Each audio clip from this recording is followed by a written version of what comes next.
because really and truly it's that thing, that sickness or disease kind of sort of that never goes away. Right. Right. When True you're that. in debt, until we consciously, proactively take action to either minimize debt that we have or eliminate it altogether, then we're sort of living in it can be a constant struggle, I should say, for some. Um, the bottom line is it can cause a great deal of suffering and pain to True. those who are in it and those that are having trouble meeting their needs. It also has the potential, I guess, to lead to both physical and mental health problems, amongst others, of course.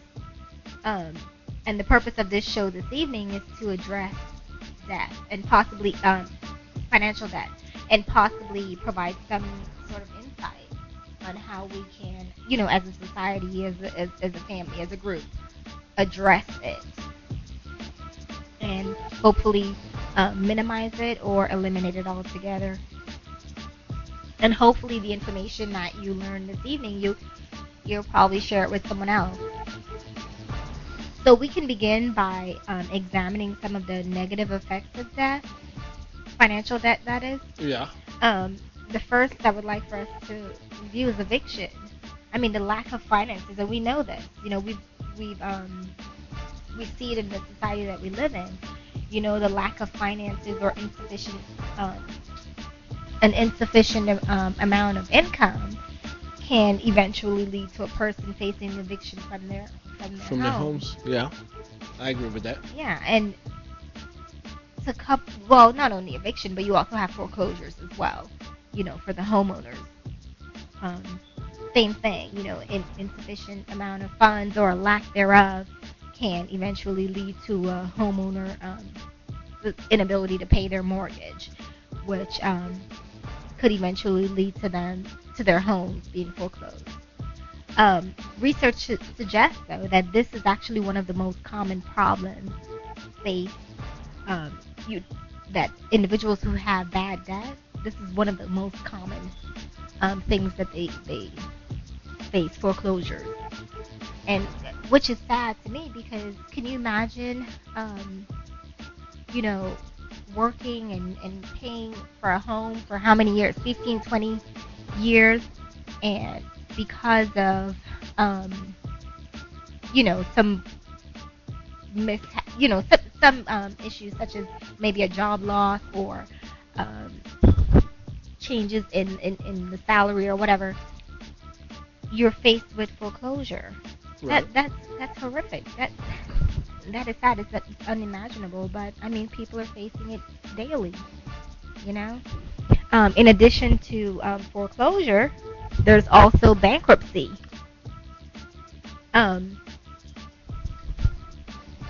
There are three different, research suggests that there are three types of bankruptcy. There's a chapter 7, 11, and a 13. It also states that it's pretty much a long, drawn-out process, but at least it's an option for individuals that are in debt for them to, it provides some relief and, I guess, a way of starting over, so to speak. We touched on foreclosures, evictions, and bankruptcy, but there's also that emotional side effect that financial debt can have on an individual or individuals. With added pressure, it can lead to embarrassment. When you have when you're receiving calls and mail from creditors, when you couple that with loss of possessions, just what we talked about earlier, eviction and foreclosure, some individuals may not have the coping skills to deal with that and feel like the only way that they can cope to possibly take out commit themselves. suicide. Yeah. I mean, and that's the reality of it. Some individuals feel that that's the way that they can can deal with it, well, or the way they can't. They should. it's just like you said a while ago. You know what I mean? Knowing that you work 20 years, you know what I mean, paying on this house, knowing that you have about a few more years to go to pay off that house, Yeah. and then you know what I mean, tragedy strikes, like you lose your job or lower paying job or whatever the case may be. You know what I mean, salary decrease and stuff like that. Especially what's going on right now with all these jobs closing down or relocating or outsourcing so many of these jobs and stuff like that. You know what I mean? It's like, what else you gonna do? You just looking at your whole livelihood being flushed down the drain, even though it's not your, you know what I mean, your whole life, but still, It feels like it. it seems like it like I say again, when you work so hard to put all this into something, you know what I mean? Because just remember this, a house is like the American dream. That's what everybody want. Everybody want to own their own home. Yeah. You know what I mean? And see you put all that money, whether it be Effort, remodeling, time, you know what I mean, or whatever, or whether you if have it's a an mortgage. older home, a new home, Yeah, it doesn't matter. It's your home. Or you have a mortgage of $200,000 or whatever the case may be, and then you over here paying this thing every month. It's just like a sad story. This lady in New York had a huge home. I mean, the house, a brownstone, and brownstone in New York is like $1 million and change. Yeah. You know what I mean? And it so happened that she owed $3,000 on that house. That's all she owed on that house. She couldn't pay it, and they took the house away from her. Oh, my. Lost the house for $3,000. She could have borrowed that. You know what I mean?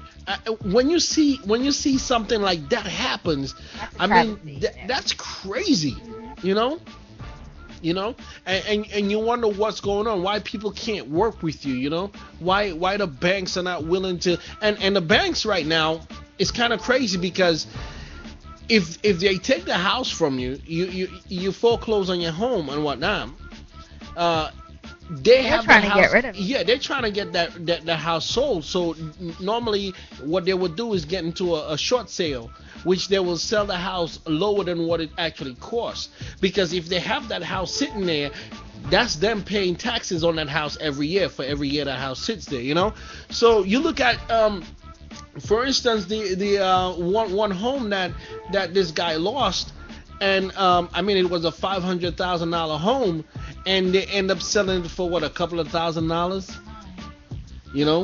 But in turn, he turned around and bought back the same home. I don't know how much he paid for it, but it's kind of crazy, It's just so much to it. I mean, like I say, you raise your family in that home, you have so many good memories in that home, and just to lose it like that, anybody would lose their mind, It's kind of crazy.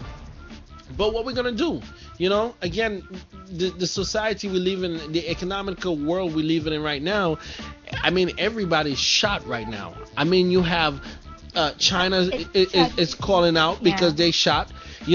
Greek right now is on a downward spiral and stuff like that, which I think they could have prevented a long time ago. But again, you know what I mean? It is what it is. And that's exactly what the reason is. The U.S. is in a downward spiral too. Again, it's not because of our now president; it's because of things that were before him, and you know what I mean. Whatever the case may be, that's trickling down. And everything right now is just in chaos. The whole world right now. It's not just the U.S. A lot of people think it's the U.S. going for this crisis, but it's the whole world going for this crisis. I mean, everybody's balling out. Everywhere people are losing jobs. Show you, sometimes you may feel as though you are in a situation that you may feel alone, but best believe they may be other people that are experiencing the same thing. Of course, and that's you're not alone. That's one of the reasons why these people take out themselves. Mm-hmm. Again, remember I told a story. There's no hope. Right. Remember I told a story a long time ago about when the whole recession thing, when it was announced that we were in a recession, and jobs were being lost left and right and stuff like that. This guy and his wife, they sat down. They made the plan that, hey, in the event we're going to lose our home, what you're gonna do is you're gonna take the kids out first, then you're gonna take me out, and then you take yourself out. And it so happened that he lost his job. They couldn't afford the bills and stuff like that. They got way behind, and that's exactly what he did. I mean, don't get me wrong. They could have spread, they could have spread the kid's life, for crying out loud. You know what I mean? But I guess they didn't want their kids to be they didn't want their kids to grow up and be teased maybe about them taking themselves out or whatever the case may be. Knowing that the kids may be at risk of being placed in foster care or something. I mean, I don't know what was running for their head, but I mean, shucks, you shouldn't kill your kids. If you want to go. You know what I mean? By all means, death is not the answer. Well, I mean, they could have also, and we're just guessing here. I mean, they could have considered selling the home, moving to a smaller home. You know, there's always home for a plan B. You know what? Sometimes pride is a mother. Yeah. You know what I mean? Yeah. Pride is really your mother. So you that's know the what negative. I mean? That's that's the negative side of things. Yeah, that's the negative side of that as well. Yeah. But you know what? Just for the people out there that are listening, you know, the best debt that you can have right now is to own a home. You know what I mean? Because that's something that builds equity. You know, don't mind the foreclosures and the evictions and the bankruptcy. What I would say to people out there that decide to buy a home and whatnot, or planning to buy a home, is don't put your hat where your hands can't reach. Because a lot of people, you know, and we know a lot of people that. We'll talk about that later. Oh, okay. The other segment. All right.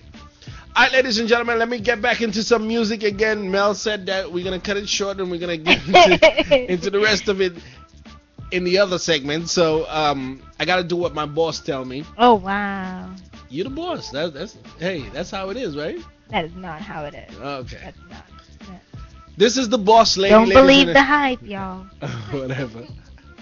Anyway, ladies and gentlemen, let me get back into this gangster rock rhythm. That's what they call it. So I'm gonna get into a little bit more music again, ladies and gentlemen. Again, ladies and gentlemen, welcome my boy up in Arkansas, Jay. Hey, he and Jay. his family are vibing with us right now. Let me just shout out two people that he just texted me and told me jamming in the house with him right now. DC and Kendall. You know what I mean? So gotta say big up to DC and Kendall, man, for jamming off the C Live Saturday night craziness, whatever you want to call it. It is what it is. Thanks for tuning in.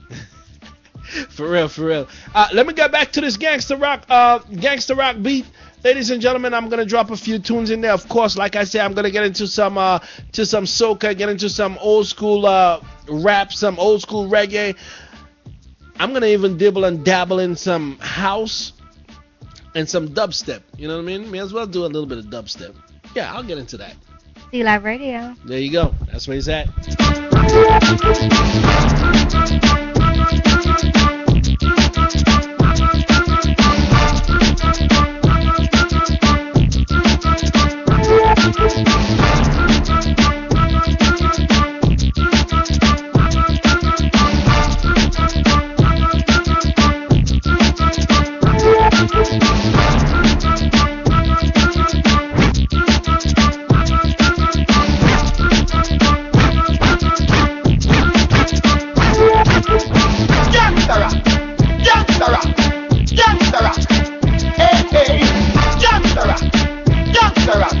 So everybody let's go. Hey.